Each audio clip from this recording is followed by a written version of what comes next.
بہترین حل اسلامی معاشی نظام۔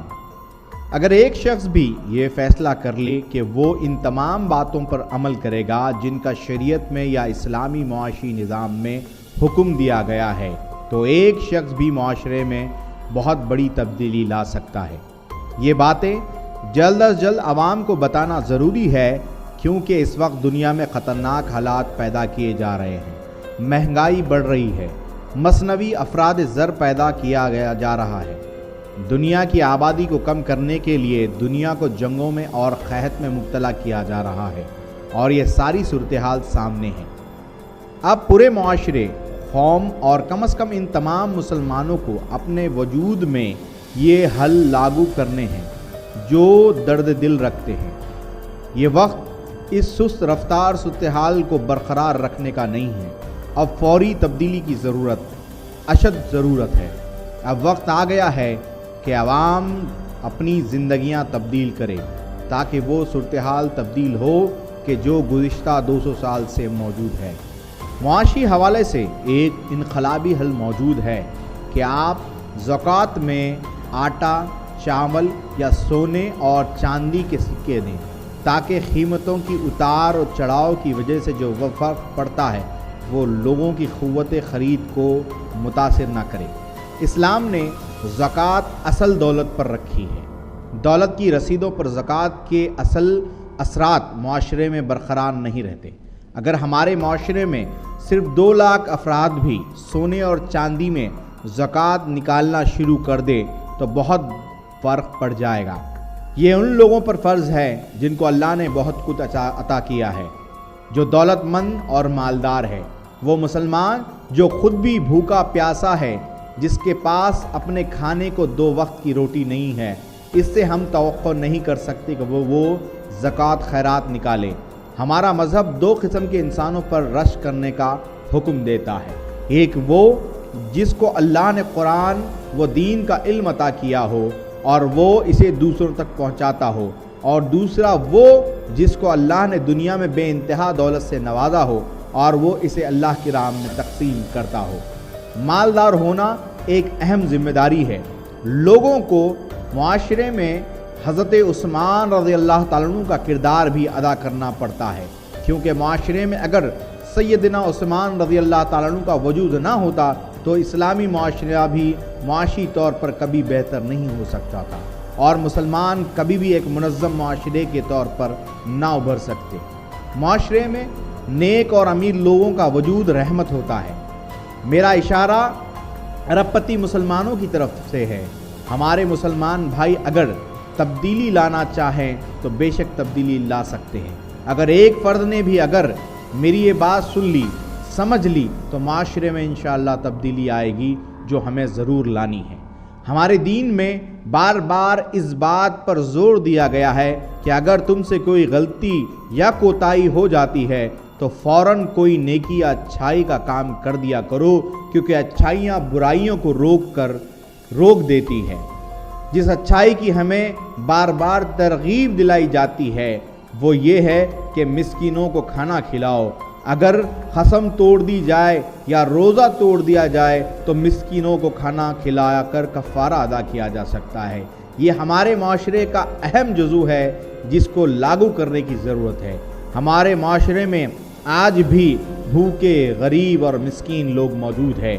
دوسری جانب ایسے بھی لوگ موجود ہیں جو 1 لاکھ روپے کھانے پینے پر خرچ کر دیتے ہیں، جبکہ کچھ لوگ اسی وجہ سے خودکشی کر رہے ہیں کہ ان کے پاس کھانے کو نہیں ہے۔ ارے مسلمانوں، دیکھو ان معصوم بچوں کو تک پہنچ چکی ہے۔ ہم دیکھ چکے ہیں کہ وہاں معصوم بچے بھوک کی تاب نہ لا کر دم توڑ رہے ہیں۔ کیا تمہاری غیرت کو اب بھی گوارا نہیں کہ تم ان کی مدد کو آؤ؟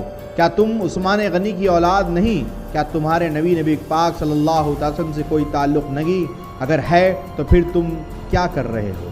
ہم آپ کو ہرگز یہ نہیں کہتے کہ جو رزق اللہ نے آپ کو دیا ہے وہ خرچ نہ کریں۔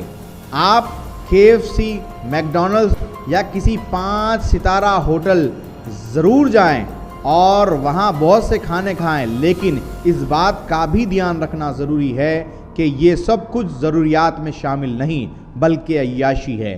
پیسے خرچ کرنے میں کوئی قباحت نہیں ہے، لیکن اگر کوئی 2000 روپے کا راشن بھی کسی یتیم، مسکین اور بیوہ کے گھر پر دے سکتا ہے، پھر جو 2000 روپے کا اسراف آپ نے کیا ہے وہ آپ کو تکلیف نہیں دے گا۔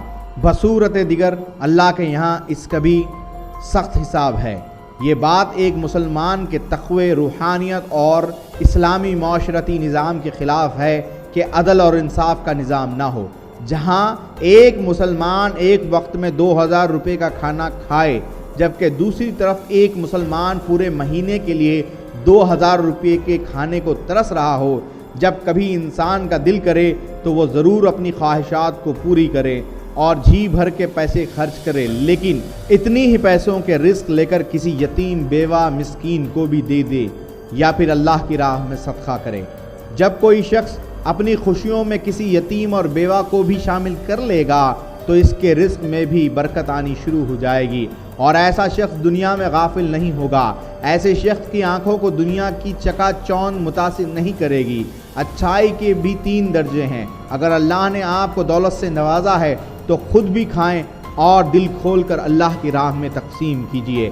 دوسرا یہ کہ اللہ نے جو رزق عطا کیا ہے آپ کو، اس میں سے آدھا استعمال کریں اور آدھا اللہ کی راہ میں تقسیم کر دیں۔ اور تیسرا درجہ یہ ہے کہ اگر آپ کے پاس ایک ہی روٹی ہو اور کوئی بھوکا آئے تو پوری کی پوری روٹی آپ اسے دے دیں۔ معاشرے میں اگر ایک شخص بھی خلوص نیت سے اپنی زندگی تبدیل کرتا ہے تو آس پاس بے پناہ برکت اور نور پھیل جاتا ہے۔ ایک بہت دلچسپ واقعہ ہے کہ ایک شخص کی شدید خواہش تھی کہ وہ آئس کریم کھائے۔ وہ غریب آدمی تھا، اس کے پاس پیسے نہیں تھے۔ وہ جب پیسے جمع کر کے دکان پر جانے لگا تو راستے میں کوئی یتیم، مسکین یا بیوہ اسے مل جاتی ہے اور وہ شخص اپنے جمع کیے ہوئے پیسے ان کو دے کر واپس آ جاتا ہے اور پھر پیسے جمع کرنا شروع کر دیتا ہے۔ کئی برس ہو گئے، وہ اب تک آئس کریم نہیں کھا سکا۔ حضرت عمر بن عبدالعزیز رضی اللہ تعالیٰ عنہ خلیفہ وقت تھے اور آپ کے گھر کے خرچ کے لیے بہت ہی کم وظیفہ بیت المال سے لیتے۔ ایک روز آپ کے گھر میٹھا پکا تو آپ نے دریافت کیا کہ یہ میٹھا کہاں سے آیا۔ آپ کی اہلیہ نے جواب دیا کہ میں روز کے خرچ میں سے تھوڑا سا بچا لیتی تھی، جس کے بعد آج میں نے آپ کے لیے اور بچوں کے لیے تھوڑا سا میٹھا بنا لیا۔ یہ بات سن کر حضرت عمر بن عبدالعزیز نے فرمایا کہ اس کا مطلب ہے کہ جو مال میں بیت المال سے لیتا ہوں وہ میری ضرورت سے زیادہ ہے، لہذا جتنا آپ کی اہلیہ روزانہ بچایا کرتی تھی آپ نے اپنا اتنا وظیفہ بیت المال سے کم کروا لیا۔ ہمارے لیے ضروری ہے کہ ہم ان تمام فضول خرچوں سے دوری اختیار کریں۔ انٹرنیٹ اس نئے عذاب کی دنیا پر 1995 میں نازل کیا گیا۔ اس سے فائدہ اٹھانے والوں کی تعداد سے کئی لاکھ گنا زیادہ نقصان اٹھانے والوں کی تعداد ہے۔ انٹرنیٹ کو جاننے والے سبھی حضرات اس بات سے واقف ہے کہ اس کے ذریعے جنسی پیغامات کو ساری دنیا میں پھیلایا جا رہا ہے اور دوسرا مقصد ساری دنیا کی معلومات کو جمع کیا جا رہا ہے۔ اور ماشاءاللہ ہمارے لوگ بھی اتنے عقل مند نہیں ہیں کہ اپنی پسند ناپسند ساری کی ساری اطلاع اس پر ڈال دیتے ہیں، اور دشمن کو بآسانی پتہ چل جاتا ہے کہ یہ قوم کس حد تک برباد ہو چکی ہے۔ سب سے اہم بات یہ ہے کہ انٹرنیٹ کا باضابطہ کوئی مالک نہیں ہے۔ انٹرنیٹ کا نام ویب یعنی جال رکھا گیا ہے۔ اب یہ بھی جاننا ضروری ہے کہ آخر وہ کون سا دجال ہے یا جال ہے جس میں دنیا کو پھنسایا جا رہا ہے۔ انٹرنیٹ کے ذریعے مختلف جنسی پیغامات دیے جا رہے ہیں۔ اسلام میں جتنے نامحرم رشتے بیان کیے ہیں، ان تمام رشتوں کے بارے میں نوجوانوں کو ترغیب دی جا رہی ہے کہ وہ ان کے ساتھ جنسی تعلقات قائم کریں۔ یہ خفیہ فوج کا اہم ایجنڈا ہے، کیونکہ اس ایجنڈے کی کامیابی پر خاندانی نظام درہم برہم ہو جائے گا، اور ایسے معاشرے کا خواب یہ خفیہ فوج برسوں سے دیکھ رہی ہے، اور انٹرنیٹ نے ان کے اس خواب کو بس 10 سالوں میں پورا کر دیا ہے۔ یہودیوں کی مذہبی کتاب اذاخیل میں اللہ تعالیٰ یہودیوں کو یوں ملامت کرتا ہے: تم لوگوں نے میری مقدس چیزوں کو خراب اور میرے بہت سے احکامات کو روندا ہے۔ تیرے اندر ہی وہ لوگ ہیں جو خون بہانے کے لیے بہانے ڈھونڈتے ہیں، تیرے اندر ہی رہ کر خیبہ خانے چلاتے ہیں، تیرے اندر ہی ایسے لوگ موجود ہیں جو اپنے پاپوں کی شرم و حیا والی جگہوں کو کھولتے ہیں، وہ سود لیتے ہیں اور پھلتے پھولتے ہیں۔ ان کے مذہبی رہنما لوگوں کو غلط ہدایات میرے نام پر جاری کرتے ہیں۔ وہ کہتے ہیں کہ یہی خدا کا فرمان ہے، حالانکہ خدا نے کبھی ایسے فرمان جاری نہیں کیے۔ غرض یہ کہ انٹرنیٹ کے ذریعے جنسی پیغامات بڑی کامیابی کے ساتھ پھیلائے جا رہے ہیں۔ یہ پیغامات ہو بہو وہی پیغامات ہے جن کی ملامت اداخیل میں اللہ نے کی۔ جنسی پیغامات کی کامیابی کے سلسلے میں یہودی برادری کو اب ایک ہی رکاوٹ نظر آ رہی ہے، اور وہ ہے قرآن مجید۔ لہٰذا کبھی قرآن کے سر عام جلانے کی باتیں کی جاتی ہیں تو کبھی انٹرنیٹ پر قرآن کی بے ادبی کی جاتی ہے، کبھی اس کی تعلیمات کو دہشت گردی بتایا جاتا ہے، نعوذ باللہ، کبھی انٹرنیٹ پر رسول اللہ صلی اللہ علیہ وسلم کے خاکے جاری کیے جاتے ہیں۔ خفیہ فوج کی ان ساری کوششوں کے پیچھے صرف ایک ہی بات ہے، اور وہ اسلام کی تعلیمات ہے جو ان کے دجالی پالیسی کو سب سے بڑی رکاوٹ ہے۔ انٹرنیٹ کا دوسرا مقصد لوگوں کے معلومات اکٹھے کرنا ہے۔ یہ سب سے اہم اور پیچیدہ مسئلہ ہے، اور یہ مختلف طریقوں سے حاصل کی جا رہی ہے۔ اس کے ذریعے دجال کی خفیہ فوج تمام مذاہب کے عقیدوں کے ساتھ ساتھ ان کے جذبات کا بھی جائزہ لیتی ہے۔ یہ ایک خفیہ فوجی تجزیہ ہے جو لوگوں کی پہچان کرنے کے لیے ہوتا ہے۔ آپ خود ہی سوچئے جناب، ہم کس طرح سے انٹرنیٹ کے عادی ہوتے جا رہے ہیں۔ ہمارے بچے، ہماری قوم کے نوجوان کس طرح سے ان لوگوں کے جال میں پھنس کر ڈیموکریسی کے نعرے میں بھی اپنے دین کی تعلیمات کے باغی اور اپنے دین سے دور ہوتے جا رہے ہیں۔ دجال کی خفیہ فوج نے انٹرنیٹ پر ایسا جال بچھا رکھا ہے کہ ہر ممکن طریقے سے لوگوں کی زیادہ سے زیادہ معلومات اکٹھی کی جائے اور انہیں جنسی خواہشات کا غلام بنا سکے۔ یہ 90% کامیاب ہو چکے ہیں۔ ان میں سے ایک ویب سائٹ جسے سوشل میڈیا بھی کہا جاتا ہے، فیس بک کے نام سے کافی مشہور ہے۔ جی ہاں، آپ چونک گئے ہوں گے کہ اس نام کو سن کر، کیونکہ آپ کے دوست، آپ کے بچے، آپ کے بھائی بہن اور خاندان والے کوئی نہ کوئی اس سوشل نیٹ ورک سے جڑا ہوا ہے۔ اس فیس بک کا مالک ایک نوجوان ہے، مارک زوکربرگ اس کا مالک ہے۔ یہ ایک نوجوان یہودی ہے۔ اس کا تعلق راک فیلر خاندان سے ہے۔ راک فیلر کون ہے؟ یہ سوال آپ کے ذہن میں ضرور آئے گا۔ راک فیلر کی داستان جرم بیان کرنے کے لیے مجھے کم سے کم 500 صفحات کی کتاب تصنیف کرنی پڑے گی۔ میں آپ کو اتنا بتا دوں کہ یہ وہی خاندان ہے جس کا تعلق خفیہ فوج کی بنیاد رکھنے والے ممبران ہیں، اور ان کا شجرہ سیدھے فرعون دوم سے جا کر ملتا ہے، جس کا ذکر قرآن مجید میں سورہ بنی اسرائیل میں آیا ہے۔ اسی بدنام زمانہ فرعون کی اولاد ہے، اور اس کے آباء و اجداد نے نائٹ ٹیمپلرز اور دجال کی خفیہ فوج کی بنیاد رکھی تھی، اور معاشی دہشت گردی یعنی امریکہ کا فیڈرل ریزرو بھی انہی کے پیسوں سے چلتا ہے۔ دنیا کی ہر بڑی ملٹی نیشنل کمپنی کے مالکان بھی اسی خاندان سے ہے۔ یہ لوگ خفیہ فوج کے اہم ممبران ہیں، اور دجال خروج کے لیے میدان بنانے والوں میں سے سب سے اہم نام اسی خاندان کا ہے۔ یہی نہیں بلکہ عالمی ادارے اس خاندان کے اشاروں پر منصوبے بناتے ہیں۔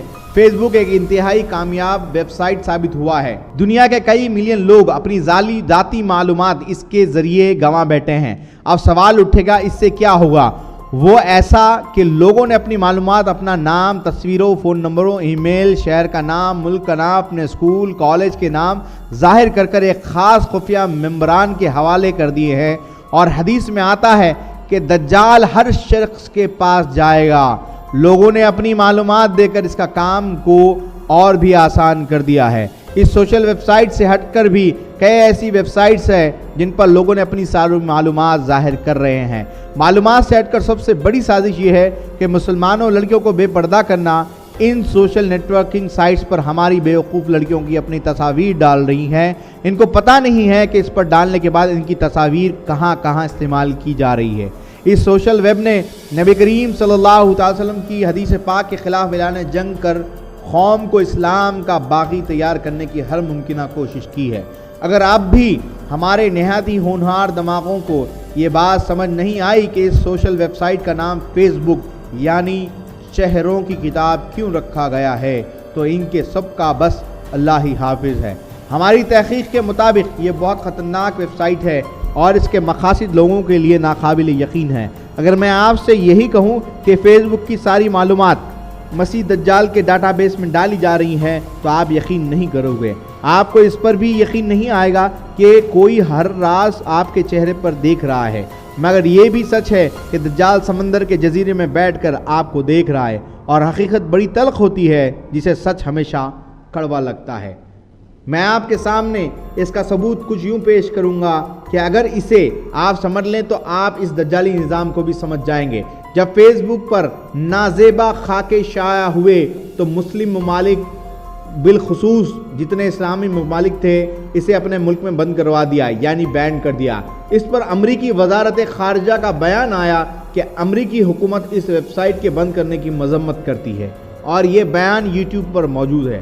اب میرا سوال آپ سب سے ہے کہ فیس بک ایک عام یہودی نوجوان کا ویب سائٹ ہے، اگر اسے کوئی ملک بند کر دے تو امریکی حکومت کو اس کی تکلیف کیوں ہو رہی ہے؟ سرکار سب چوروں نے مل کر اپنے اپنے مقاصد بانٹ لیے ہیں، اور سب کا آخری مقصد اپنے آقا دجال کی پیروی ہے۔ یہیں سے آپ اندازہ لگانے کے دال میں کچھ کالا نہیں بلکہ ساری کی ساری دال ہی کالی ہے۔